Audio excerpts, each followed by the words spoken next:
The instructions on this example ask us to write the equation for a line in slope-intercept form with the given properties. The properties are the slope equals -3/8 and the line needs to go through the point 2, -1. So as I look at this problem, I think if I know a slope and a point, I can use the point-slope form of an equation, which is y minus y1 equals m times x minus x1. In this problem, my m is -3/8 and my x1, y1 point is +2, -1. So I'm now going to substitute those values into the point slope form of a line. So I have y minus, and for y1 I'm going to put a -1, equals the slope, -3/8 times x minus the x1 value, which is 2. Okay, so now I'm going to just kind of start simplifying this equation. Y minus -1 is the same as y plus 1. And -3/8 is going to distribute, and I'll get -3/8 times x.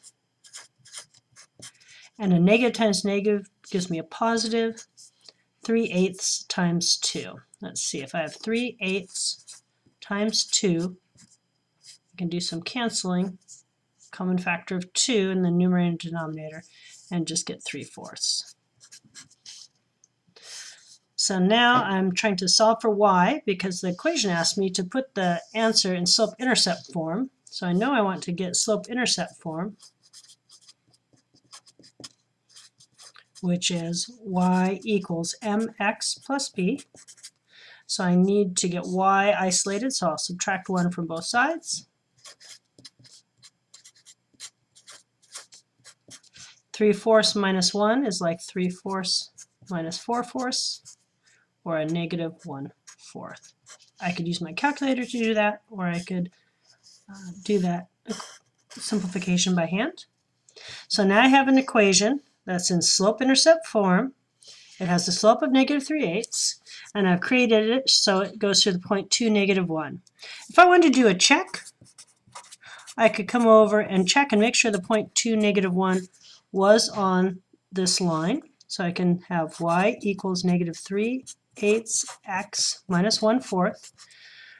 Substitute 2 in for x and -1 for y, and make sure the two sides are equal. So I have -1, -3/8 times 2 minus 1/4. -1 equals -3/4 minus 1/4. So I'd have -1 equals -4/4, which is -1.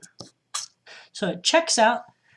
That indeed is the solution for this equation. So the equation satisfies the properties of having the slope -3/8, going through the point 2, -1, and I've written it in slope-intercept form.